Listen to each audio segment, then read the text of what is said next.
مسجد کے اندر کھانا پینا اور آرام کرنا اس کی اجازت نہیں ہے مطلقاً، لیکن اگر کوئی شخص اعتکاف کی نیت کر لے تو پھر اسے کھانے پینے کی اجازت ہے اور لیٹنے کی بھی اجازت ہے۔ یہ میں خاص طور پہ اس لیے بتا رہا ہوں کہ نماز تراویح کے دوران یا اس سے پہلے جو ہمارے ساتھی یہاں پر ہوتے ہیں کہ بچے بھی یہاں پہ کافی سارے گھوم رہے ہوتے ہیں، تو وہ پانی ظاہر سی بات ہے اتنی لمبا ٹائم ہے تو پانی پیتے ہیں، تو جب پانی پیتے ہیں تو ان کو لازمی مسجد میں پہلے اعتکاف کی نیت کر لینی چاہیے۔ تو جو مسجد میں داخل ہوتا ہے بھائیوں اور بہنوں دونوں سے میری گزارش ہے، کیونکہ سبھی پانی پیتے ہیں، تو پہلے جب مسجد میں آپ داخل ہو تو مسجد میں داخل ہوتے ہی ساتھ میں اعتکاف کی نیت کر لیں تاکہ آپ کے لیے پانی پینا مسجد میں جائز ہو جائے۔ اسلام نے اپنے پیروکاروں کو ہر معاملے میں اعتدال کی راہ سکھائی ہے اور کہیں بھی شدت پسندی کی تعلیم نہیں دی، لیکن دو معاملات ایسے ہیں جس میں اسلام یہ باقاعدہ طلب کرتا ہے کہ ان دو معاملوں میں جو مومن ہیں، جو اہل ایمان ہیں، انہیں شدت اختیار کرنی چاہیے۔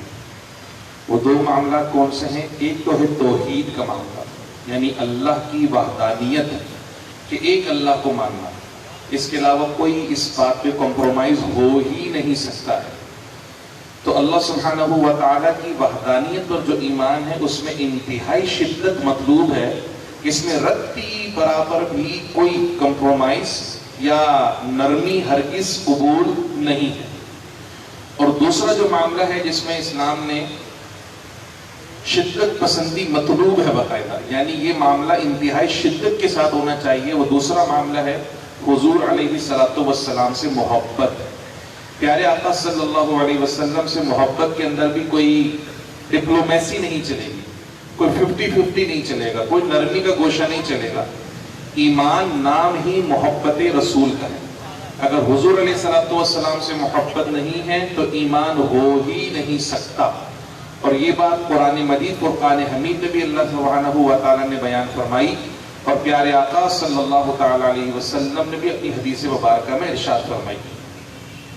اللہ تعالیٰ نے جو قرآن مجید میں ارشاد فرمایا، فرمایا قُلْ إِنْ كَانَ آبَاؤُكُمْ وَأَبْنَاؤُكُمْ وَإِخْوَانُكُمْ وَأَزْوَاجُكُمْ وَعَشِيرَتُكُمْ وَأَمْوَالٌ اقْتَرَفْتُمُوهَا وَتِجَارَةٌ تَخْشَوْنَ كَسَادَهَا وَمَسَاكِنُ تَرْضَوْنَهَا أحب إليكم من الله ورسوله وجهاد في سبيله فتربصوا حتى يأتي الله بأمره۔ اللہ تعالیٰ نے فرمایا پیارے حبیب صلی اللہ علیہ وسلم آپ ان سے کہہ دیجئے کہ اگر تمہیں تمہارے باپ، تمہاری اولاد، تمہارے بھائی، تمہارے رشتہ دار، تمہاری بیویاں، تمہارا وہ مال جو تم نے جمع کر کے رکھا ہوا ہے، تمہاری وہ تجارت جس کے اندر خسارے کا تمہیں خوف رہتا ہے، یا تمہارے یہ عالیشان مکانات، اگر یہ سب چیزیں تمہیں اللہ اور اس کے رسول سے زیادہ پسند ہیں تو پھر انتظار کرو۔ کس چیز کا؟ اللہ کے عذاب کا۔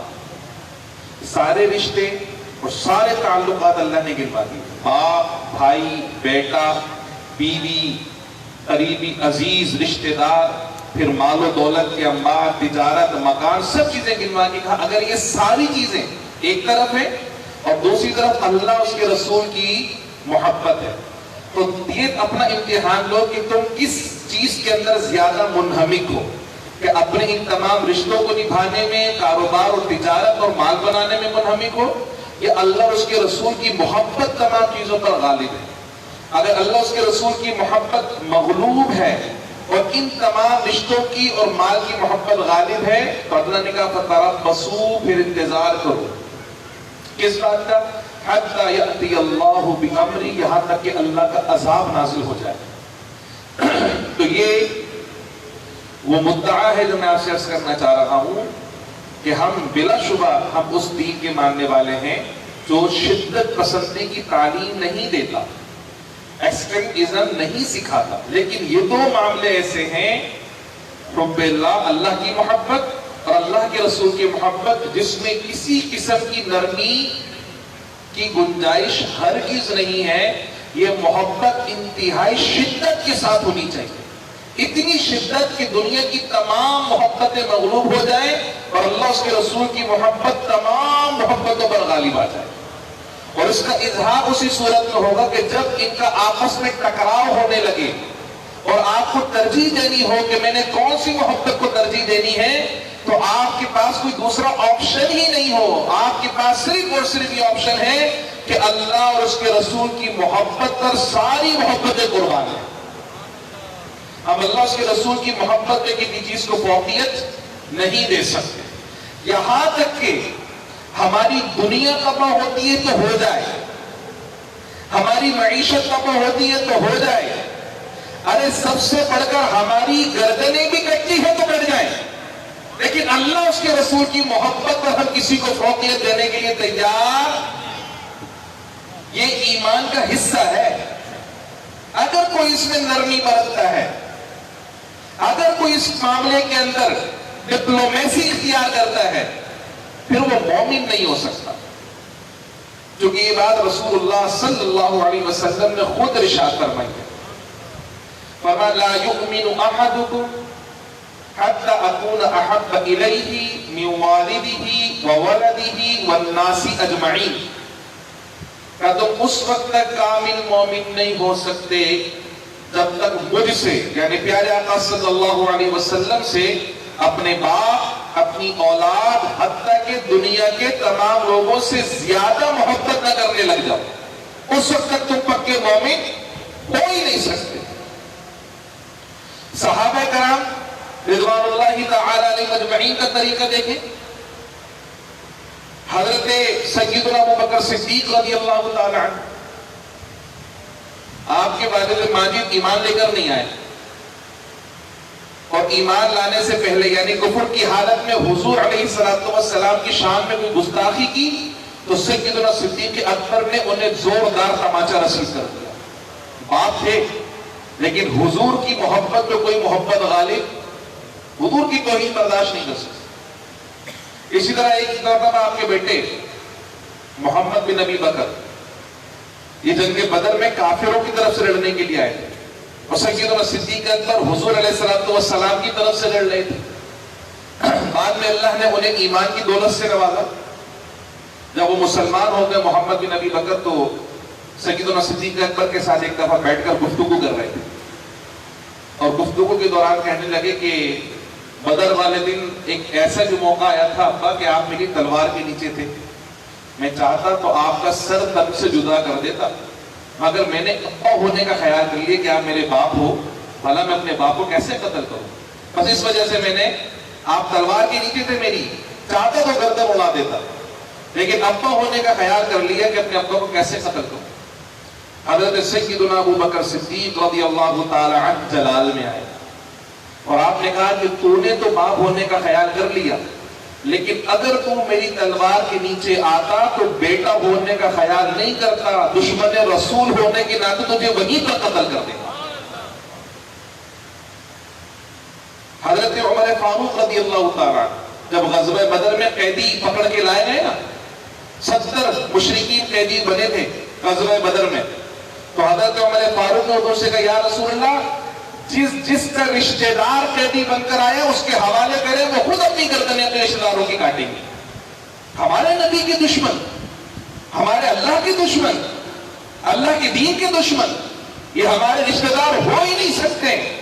ان کے ماموں بھی قیدی بن کر آئے گا، میرے ماموں کو میرے حوالے کرو، اپنے ماموں کی گردن ابھی اڑاتا ہوں. اور ہم کہاں کھڑے کہ اگر ہم نے دشمنان اسلام اور دشمنان رسول سے تعلقات ختم کیے تو ہم برباد ہو جائیں گے. تو بھائی ایسی آبادی پر لعنت بھیجو جو اللہ اس کے رسول کے دشمنوں کی دوستی سے آتی ہو، اللہ اس کا رسول ناراض ہو اور ساری دنیا آپ سے خوش ہو جائے، ایسی آبادی پہ لعنت ہے، ایسی خوشحالی پہ لعنت ہے کہ اللہ اس کا رسول ناراض ہو اور سارا کفر آپ سے خوش ہوا ہے، اور یہ آپ کی خوش فہمی ہے کہ کافر آپ سے خوش ہے. اللہ نے قرآن میں فرما دیا وَلَن تَرْضَىٰ عَنكَ الْيَهُودُ وَلَا النَّصَارَىٰ حَتَّىٰ تَتَّبِعَ مِلَّتَهُمْ، یہ یہودی عیسائی تم سے کبھی راضی ہو ہی نہیں سکتے۔ اب مجھے یہ بتائیے کہ اللہ سچا، اللہ کا قرآن سچا، یا یہ جو ڈپلومیسی کرنے والے یہ سچے ہیں؟ ہمارا ایمان اور یقین ہے کہ اللہ اور اس کا قرآن سچا ہے، اور اللہ نے جب کہہ دیا تو حق و سچ کہا۔ آپ کتنے ہی گستاخوں کو رہا کر دیں، آپ کتنی ہی عاصیہ کو رہا کر کے ان کے حوالے کر دیں، آپ کتنے ہی ان کے قاتلوں کو پیروں پہ رہا کر کے ان کے حوالے کرتے رہیں، آپ کتنی ان کی منمانی پالیسی یہاں پر بناتے رہیں، آپ کتنے ہی ان کی فرمائش پر قادیانیوں کو سہولتیں فراہم کرتے رہیں، آپ کتنے ہی ان کے بہکاووں میں آ کر، ان کی فرمائشوں میں آ کر قانون ناموس رسالت پر حملہ کرتے رہیں، وہ کبھی آپ سے خوش ہونے والے نہیں ہیں، وہ کبھی آپ سے راضی نہیں ہوں گے، وہ کبھی آپ کے دوست ہو ہی نہیں سکتے ہیں۔ حَتَّىٰ تَتَّبِعَ مِلَّتَهُمْ، یہاں تک کہ ان کو خوش کرنے کے چکر میں تم خود یہودی اور عیسائی ہو جاؤ گے، یعنی دین اسلام سے نکل جاؤ گے۔ کہا اس وقت تک وہ تم سے خوش نہیں ہوں گے، وہ تو چاہتے یہی ہیں کہ تم سے نعمت اسلام کو چھین لیں، یہ دولت اسلام تباہ و برباد کر دے تمہاری۔ ان کی ساری پلاننگ یہی ہے، پروپیگنڈا سارا کا سارا ہی ہے، اور تمہیں صرف ڈالر نظر آتے ہیں، تمہیں صرف پاؤنڈز نظر آتے ہیں، تمہیں صرف یورو نظر آتا ہے، تمہیں صرف ریال نظر آتا ہے، اور اس کے پیچھے جو سازشیں چھپی ہوئی ہیں اسلام اور پیغمبر اسلام کے خلاف، اللہ کے دین کے خلاف، اللہ کے نظام کے خلاف، قرآن کے خلاف، رسول اللہ کے خلاف، وہ سازشیں نظر نہیں آ رہی۔ کاسا لیسی کہ اگر ہم نے ان سے تعلقات ختم کر لیے تو جناب ہمارے ساتھ کیا ہوگا؟ کیا مدینہ منورہ میں رسول اللہ صلی اللہ علیہ وسلم کو نہیں سمجھایا تھا کسی نے؟ مکے والے حضور سے یہی تو کہتے تھے کہ ایگریمنٹ کر لیتے، مل جل کے کام چلا لیتے، مگر حضور نے کیا فرمایا؟ لا اعبد ما تعبدون، جس کی تم عبادت کرتے ہو اس کی ہم عبادت کر ہی نہیں سکتے ہیں۔ حق اور باطل میں کبھی دوستی یہ نیچرل فینومینا ہے، یونیورسل ٹروتھ ہے، آفاقی سچائی ہے کہ دن اور رات کبھی ایک نہیں ہو سکتے، حق اور باطل کبھی ایک نہیں ہو سکتے۔ حق حق ہے اور باطل، یہ کیسے ہو سکتا ہے کہ حق اور باطل کی دوستی ہو جائے اور حق اور باطل ہمجولی بن کے ساتھ ساتھ چلتے رہیں؟ یہ تو ہو ہی نہیں سکتا کبھی۔ حق اور باطل میں ہمیشہ مقابلہ رہے گا، ہمیشہ مقابلہ رہے گا۔ آپ یہ دیکھیں کہ آپ کون سی صفوں کے اندر کھڑے ہوئے ہیں۔ ایک بات اور عرض کرتا چلوں، لوگوں نے تو نبیوں کو بھی نہیں چھوڑا، پھر ہم کس کھیت کی بولی؟ آج بھی ہم آیتیں پڑھ رہے تھے، قوم نوح کا بھی ذکر آیا، قوم عاد کا بھی ذکر آیا، قوم سمود کا بھی ذکر آیا، قوم لوط کا بھی ذکر آیا، اصحاب مدین کا بھی ذکر آیا، ابراہیم علیہ السلام کے لوگوں کا بھی ذکر آیا۔ سب جگہ کیفیت رہی، اور ان سارے انبیاء کرام کے ذکر بلند و بالا۔ رسول اللہ کی سیرت کو دیکھ لیجیے نا، پیارے آقا صلی اللہ علیہ وسلم کے زمانے میں جو افراد تھے ان کی تین کیٹیگری تھی۔ ایک وہ تھے جو اپنا سب کچھ رسول اللہ کو قربان کرنے کے لیے تیار تھے، انہیں اس بات سے کوئی پرواہ نہیں تھی کہ ہمارے مقابلے میں کون کھڑا ہے، ہمارے مقابلے میں کتنے افراد کھڑے ہیں، ان کے پاس کون سے ہتھیار موجود ہیں، ان کے پاس کیسا ساز و سامان موجود ہے، ان کی تیاری کیسے، انہیں اس سے کوئی غرض نہیں تھی۔ انہیں صرف اتنا پتا تھا کہ اللہ کے رسول نے کہا ان سے لڑنا ہے تو بس لڑنا ہے، اور اللہ کے رسول نے کہا کہ اللہ نے ہم سے فتح کا وعدہ کر لیا، فتح ہماری ہوگی تو بس ہوگی۔ انہیں یقین تھا کہ ہمارے پاس ہتھیار نہیں ہے، بس ہم نے کہا کہ ہم نے لڑنا ہے، فتح ہماری طاقت سے نہیں، فتح اللہ کی مدد سے ملا کرتی ہے۔ وہ لڑ جاتے تھے، بھڑ جاتے تھے، دیکھتے نہیں تھے سامنے کو، اللہ کے رسول بات لڑنا، لڑ جائیں گے، کیا ہم مریں گے نا زیادہ سے زیادہ، ہمارے ساتھ تو مسئلہ ہی کہ ہم مرنے سے ڈرتے ہیں۔ تو سب مانتے شہید ہونے کی، مگر سچی بات یہ مرنے سے ڈرتے ہیں. جی تو چاہتا ہے شہید ہو جاؤں، پر سنا ہے جان سے مار دیتے ہیں. ابے بھیا جب تک جان سے نہیں مرو گے تو شہید کیسے ہو گیا؟ مرنا نہیں چاہتے. اور وہ زندگی سے زیادہ موت سے محبت کیا کرتے تھے. تو ایک تو وہ کیٹیگری تھی اپنا سب کچھ رسول اللہ پہ قربان. دوسرے تھے پکے مخالف، پکے مخالف کہ ہم محمد مصطفیٰ صلی اللہ تعالی علیہ وسلم کو معاذ اللہ قتل کر دیں گے، ہم مسلمانوں کو نیست و نابود کر دیں گے، ہم اسلام کو مٹا دیں گے. یہ دو چیزیں ہو گئی. ایک وہ جو سب کچھ رسول اللہ کے لیے قربان کرنے کے لیے تیار، دوسرے وہ جو پکے مخالف ہے کہ ہم نے ختم کر دینا ہے. بیچ میں بھی ایک کیٹیگری تھی، بظاہر تو بولتے تھے یا رسول اللہ سبحان اللہ، ذرا حضور آپ کو نہ دیکھیں تو سکون نہیں ملتا، حضور یوں، حضور ہم تو آپ پہ قربان، حضور یہ، حضور وہ. اور جیسے پیچھے مڑ کے جائیں ابے یار بس کیا کریں ہم تو پھنس گئے برے طریقے سے. منافق کون؟ عبداللہ ابن ابی، منافقوں کا سردار. تو ہم تو رسول اللہ سے بڑھ کر ہیں کہ معاذ اللہ، ہم کس کھیت کی مولی ہیں؟ جب لوگ رسول اللہ کے ساتھ منافقت کر سکتے ہیں تو پھر ہم کس کھیت کی مولی ہیں بھائی؟ ہمارے ساتھ منافقت کیوں نہیں ہو سکتی؟ اب مسئلہ یہ ہے کہ اللہ نے تو اپنا فیصلہ سنا دیا ہے.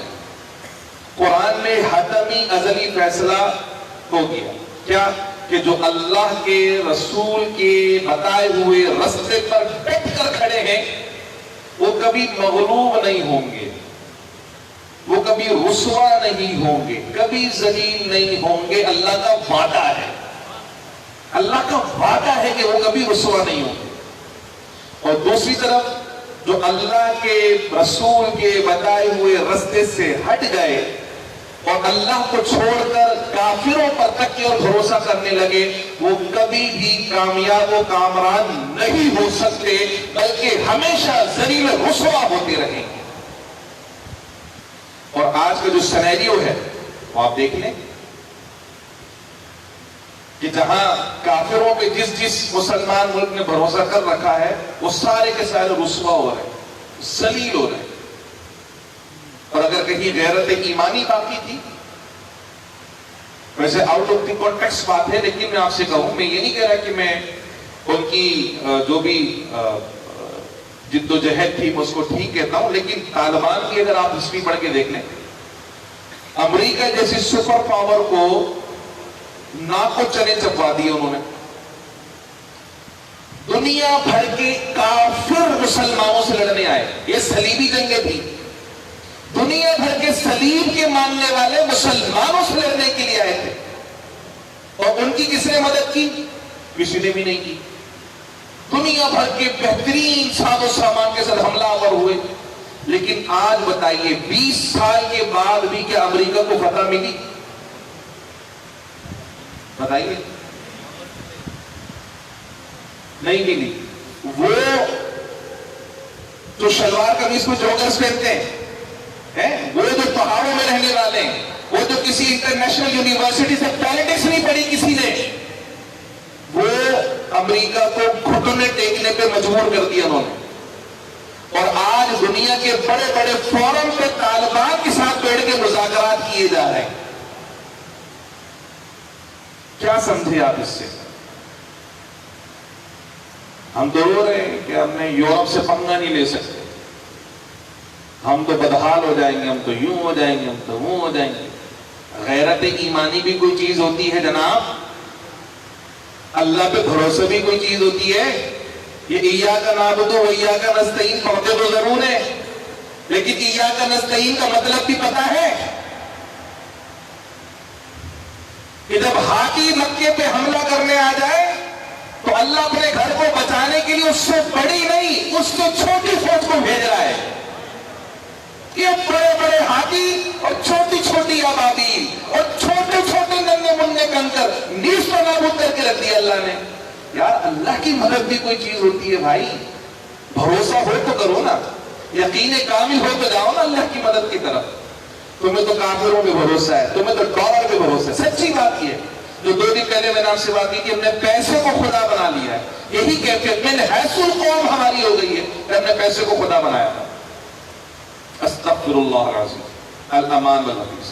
تو عشق رسول وہ تقاضا ہے جس میں اسلام کی باقاعدہ تعلیم ہے کہ اس میں شدت چاہیے، اتنی شدت چاہیے کہ اس نام پر گردن پٹانا پڑے، بچے پٹانے پڑے، بیویاں پٹانی پڑے، گھر قربان کرنا پڑے، اپنا سب کچھ قربان کرنا پڑے، آپ کے دل میں ذرہ برابر بھی تکلیف اور دکھ نہیں ہونا چاہیے، بلکہ جب گردن کٹ رہی ہو تو مسکراتے ہوئے گردن کٹاؤ کہ نبی کے نام پہ گردن کٹ رہی ہے۔ اس سے بڑی اور سعادت کیا ہوگی؟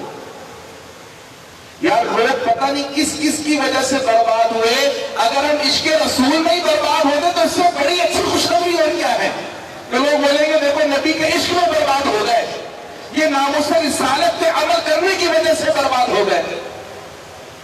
سینے سے لگاؤ ایسی بربادی کو، ہاں بھئی ہم خوشی خوشی برباد ہونا چاہتے ہیں، لیکن کوئی بھی ایسا نہیں ہے۔ زبانی دعوے تو بہت کرتے ہیں، مگر جب حقیقی عملی میدان کی بات آتی ہے کوئی کرنے کے لیے تیار نہیں ہے۔ حضور علیہ الصلوۃ والسلام کے ساتھ والہانہ عشق و محبت کا جذبہ ہمارے ایمان کی اساس اور بنیاد۔ اس کے علاوہ جتنے بھی معاملات اس کے اندر ہم ایکسٹریمسٹ نہیں ہیں، ہم فنڈامنٹلسٹ ہیں۔ کیا ہے؟ بنیاد پرست، انتہا پرست نہیں ہے ہم، بلکہ ہم کیا ہیں؟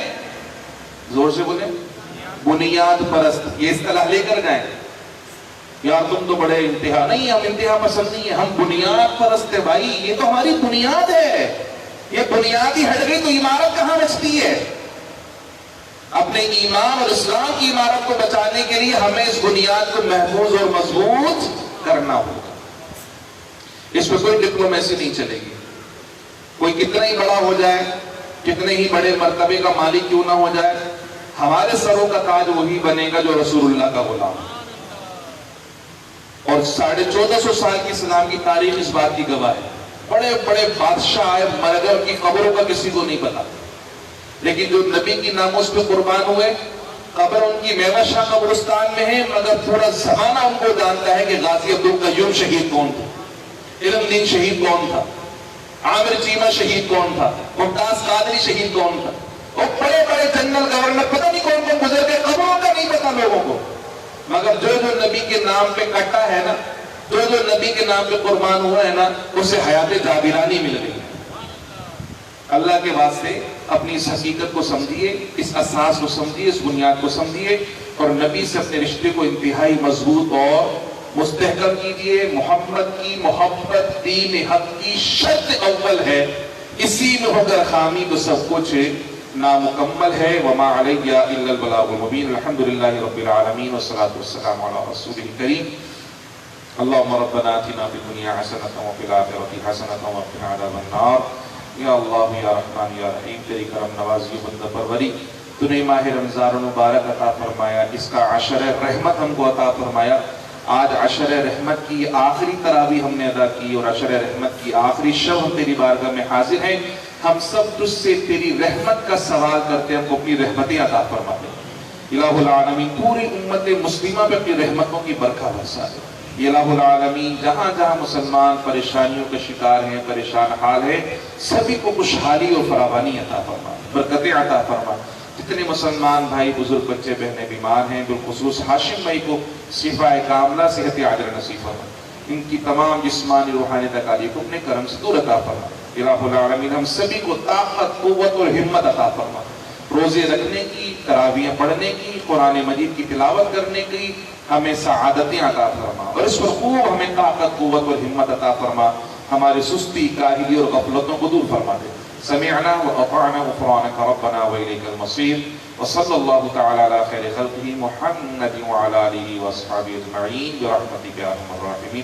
ایک بات اور میں عرض کرنا چاہوں گا، ہمارے کلیم بھائی نے کہی تھی، وہ 2 دن سے میرے ذہن سے نکل رہی ہے، وہ یہ کہ الحمدللہ ماشاءاللہ ایک تو اعتکاف والی بات تو میں نے آپ کو بتائی تھی کہ مسجد میں آئے تو اعتکاف کی نیت کر لیا کریں، دوسرے کہ ماشاءاللہ رمضان شریف کی برکات میں سے ایک برکت یہ ہے کہ سب سحری کرنے کے لیے اٹھتے ہیں، تو جو سحری کا جو وقت ہے وہ تہجد کا وقت ہے، اور کچھ نہیں تو کم سے کم 2 رکعت نماز نفل تہجد پڑھ لیا کریں۔ سب لوگ کوشش کریں، ہمارے بھائی بھی اور ہماری بہنیں اٹھتے تو ہیں صبح ماشاءاللہ، تو سحری بعد میں کریں، وضو کر لیں، پہلے واش روم سے ہوتے وضو کر کے نکلیں اور پہلے ہی فٹافٹ 2 رکعت نفل پڑھ لیں تہجد کی نیت سے، اس کے بعد پھر سحری کر لیں۔ تو اس سے ہوگا کہ انشاءاللہ ماہ رمضان شریف کی برکات کے صدقے میں تہجد پڑھنے کی بھی عادت ہو جائے گی۔ اللہ کریم ہم سب کو توفیق عطا فرمائے، آمین۔